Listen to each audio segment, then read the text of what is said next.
This guy's music makes me so happy.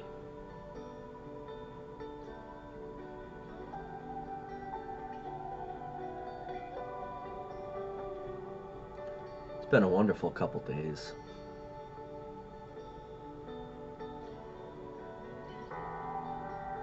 Other than this pesky head cold, but like I said, I did that to myself. But it was well worth it. I had an awesome moment, like a universal moment, with someone, young man, who no longer with us. And so I'm gonna get emotional talking about this, by the way, but it's funny it should come up, so might as well talk about it now while I'm having my morning smoke and mellowing out and talking, on episode 1, or prior to episode 1 of Sitting with Sid and the Bodhi Roots Day.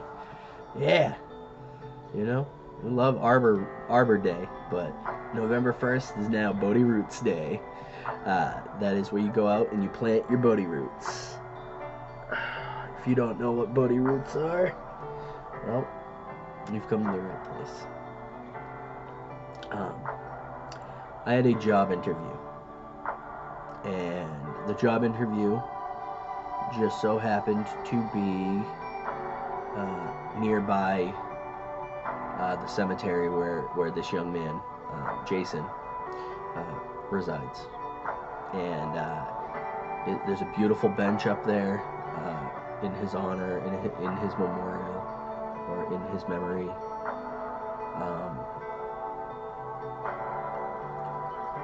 Right under a tree. Nice spot. And I mean, no disrespect when I say this. It is very unfortunate that he's no longer with us. But if all of us are going to be in a cemetery one day, this young man has a VIP spot. He's got a lovely bench under a tree right there near his headstone. And I look forward to, in the future, sitting on that bench underneath that tree and spending valuable time there with him and his spirit and his energy. So getting back to the interview. I had an interview, and I went to this job interview, and it went well. But I was very nervous. Very, very nervous. I had been up, like, all night, just raking my brain, trying to stay positive and happy, and I do have very bad anxiety, so it was getting to me, and I was trying just so hard to remain positive, and it worked. I did, but it was tough. So I have these little guys, and I never have ever, it's yellow, so yeah, it's a little pocket Buddha, right? And each one is in a different pose. Oh, excuse me. This one's joyful. So each one is in a different pose.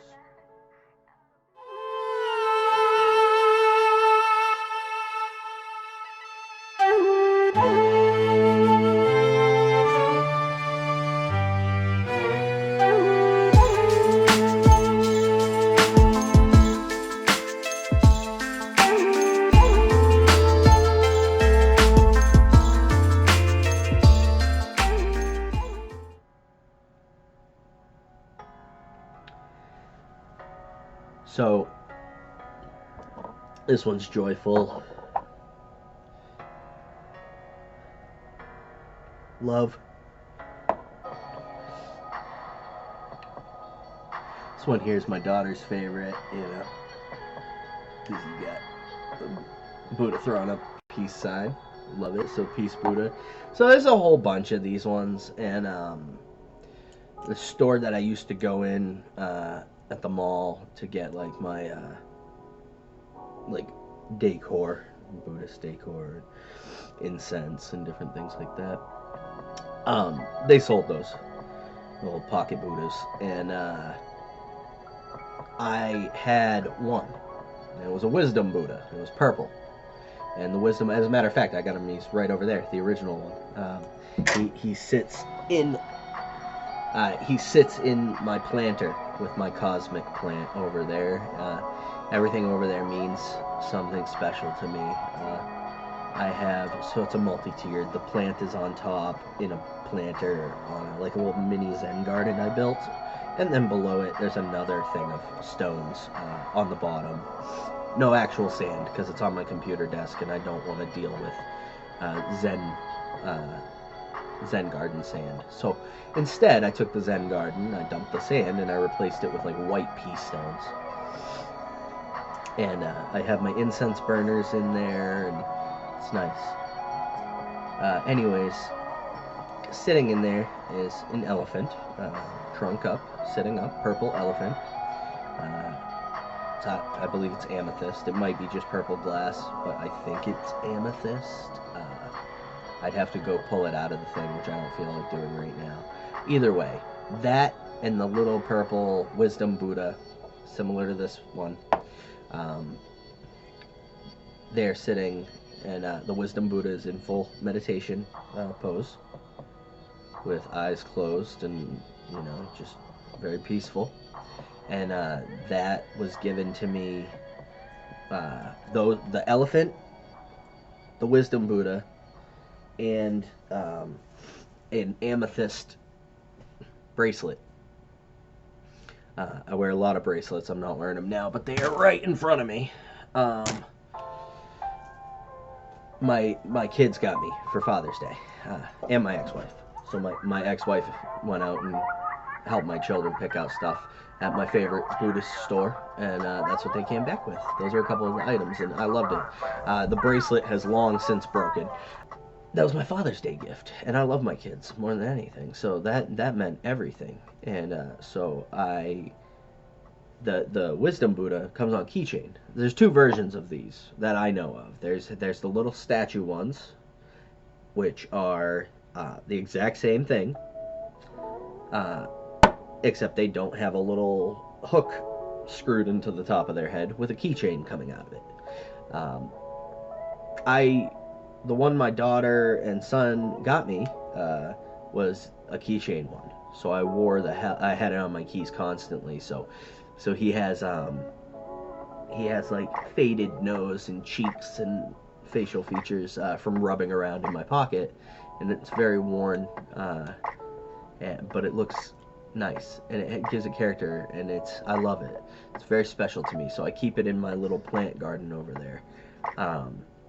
But I've never other than the wisdom one, which was on my keychain, I never carry any of them on me. I've never thought to. It's never been something I've done. I've carried stones on me before, but even on a daily, I don't do that either, because I normally have my mala or my bracelets. So if I need, to feel grounded by, touching, I can do that. But I don't know, man. I just felt like going to this interview, I was having anxiety, and I just wanted something to give me a little bit of a reminder, a little bit of a boost, especially because, like, I would have felt a little weird and out of place hitting my mindfulness bell in the middle of a job interview to try to ground myself, so I had to find just something that would just be a reminder. So a lot of times as a Buddhist, I use the bell of mindfulness, which represents the voice of the Buddha. As Thich Nhat Hanh would say, it's the voice of the Buddha calling you back to your true home in the present moment. And so I just like little reminders. And so for the job interview, my reminder came in the form of grabbing these. I have tons of them around the house, but they've never left the house. And so I was looking through them, and I was like, which one fits today? And I found the green one, and it said faith. And I was like, you know what? Yeah, that's the one. I need to have faith in myself. I need to have faith that if this is my path, the universe, and I are aligned on this, and that this job is supposed to be the job. I'm going in, I'm giving it my all. If my all is what it needs to be, I'll get the job. If not, that's fine. Just have some faith. And so I took the Faith Buddha with me, and I put him in my pocket, as the name suggests, And I went off to my job interview, and the job interview went well. I do not know yet. They had multiple rounds of interviews they have to do, so I don't know the outcome yet. But if anyone's interested, I will keep you guys updated on whether or not I get the job or if I find myself somewhere else. But I had this faith Buddha in my pocket, and afterwards, my wife went for moral support and hung out in the car while I was in my interview. And then afterwards, she had asked if we could go visit Jason. Uh, and so I drove over to the cemetery, and I remembered vaguely how to get there because I've been there for a couple memorial events. But like, I think maybe once I've taken Star there on our own, like when passing through the area. It's not someplace we've gone often, and I myself never had the pleasure of meeting Jason whilst he was still here with us. But now I feel like I have. I've heard stories upon stories upon stories about him over the years because, he was a very, very close friend of my wife, and she's a very, very close friend to like his whole family. So, I know all these people, and I've heard these stories, and he just sounded like such a fucking awesome kid. But it was like, for this time we're there, and I'm very respectful in cemeteries. I will leave, a stone, and I take a moment. I don't just walk by and put stones on people's, I actually will stop at a total stranger's, headstone, and I will read what it says on it. And, they don't always tell you much about the person, but it tells you enough. It gives you something that you can connect with, that you can relate with. And in that moment, you get to feel for a total stranger. And not only do you get to feel for a total stranger, but the cool thing is that keeps that stranger's memory alive. Because who knows, maybe that person's family is no longer with us either. Maybe they were the last one. You don't know. Or maybe they don't have family that lives by the cemetery anymore. Maybe they don't get visited. And to a lot of people, the idea of death and an afterlife and stuff takes many different forms, and we'll end up talking about that on the podcast. As obviously, you have a lot of beliefs where there's a heaven or a hell type deal. Then I have my own personal beliefs in basically that. Even I don't even completely align with the reincarnation beliefs as much. I do align with the Buddhist reincarnation beliefs, but mine specifically, I feel like reincarnation can mean so much more than what people think of when they just hear that word. So I find that it's nice to show respect and just honor someone for a moment. Just think about them. It's a good connection, and it's a good practice. And even if there is nothing after life, even if that's it, and there's no sentience or anything, which I don't believe, but even if that were true, it's a nice moment to have at least. So I like to, on my path from the car to go visit with Jason and Star, she had already walked a little bit ahead of me, and I was taking my time, and I was having moments with other strangers along the way there. And then I got to the bench in the tree where Jason is at, and I stood there with my wife, and I visited with the stone next to his for a moment as well. Let my wife have her alone moment, because I've never, other than just a basic like level of compassion, because I know his family, and I know my wife, and I have a heart. So obviously anybody's not gonna feel great seeing people sad, but it's different when you've never met the person. So I've been that outsider, and I've seen all these people so sad, and I'm sad, but on a like the same level as you would be sad for anyone passing. But today was different. So when I'm standing there with her, I'm looking around and I'm doing the same thing with Jason at his headstone that I do with the other people. You know, I'm reading what it says, and then my wife's right there. So like, if I have a question, I'll ask her. Like, hey, what's the significance of this? You know, because people put a lot, especially Jason's family, like they are very, very hands-on with keeping so much vibrance, like at his resting place.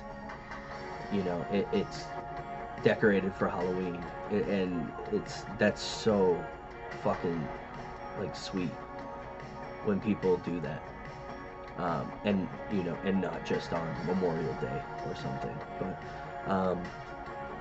so I was there and I was just asking a couple questions here and there, but I was also trying to let Star have her space.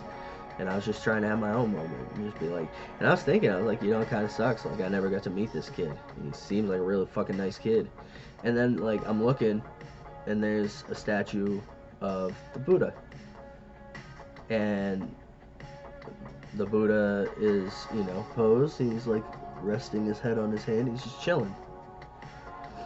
And I was like, I like that pose. And for, you know, and then in that moment, I was having a moment not just with Jason, but with, you know, the Buddha.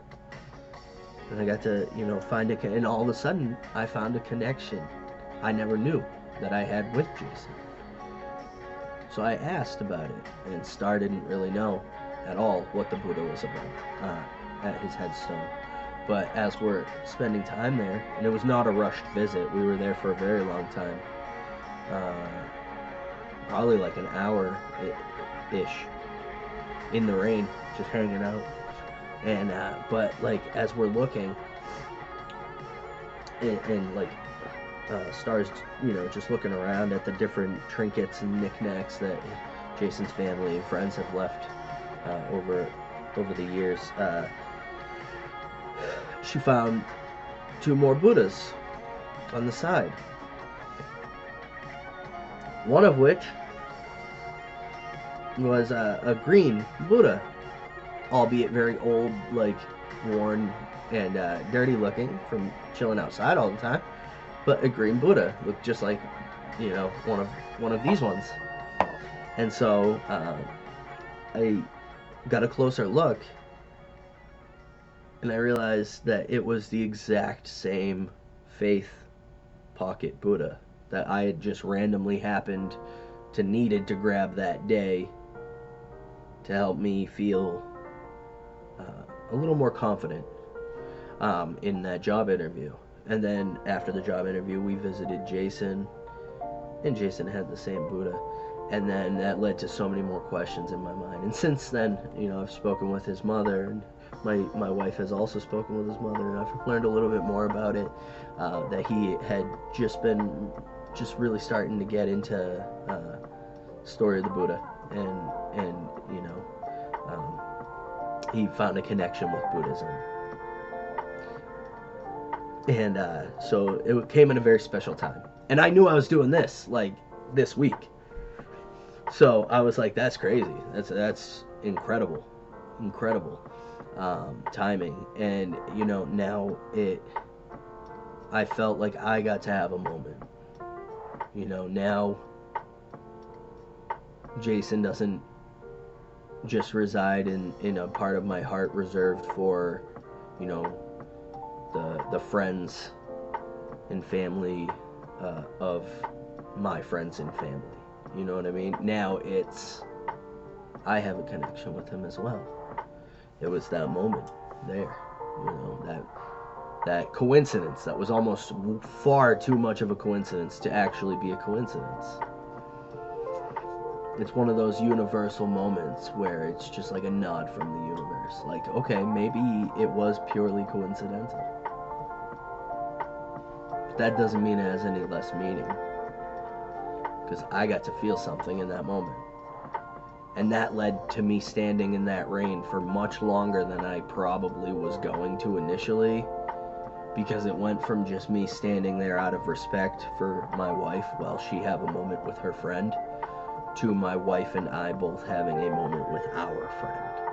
And that just was so cool. So, the Bodhi Roots episode, Sitting with Sid episode 1, the origin stories, that's going to be dedicated to Jason Paul Dickey.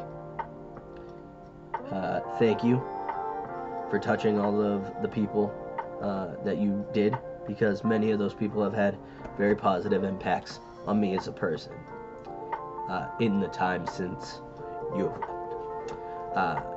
Because unfortunately, like I said, our paths never crossed in person. But one of my best friends and I, our paths never crossed in person. And that's this guy.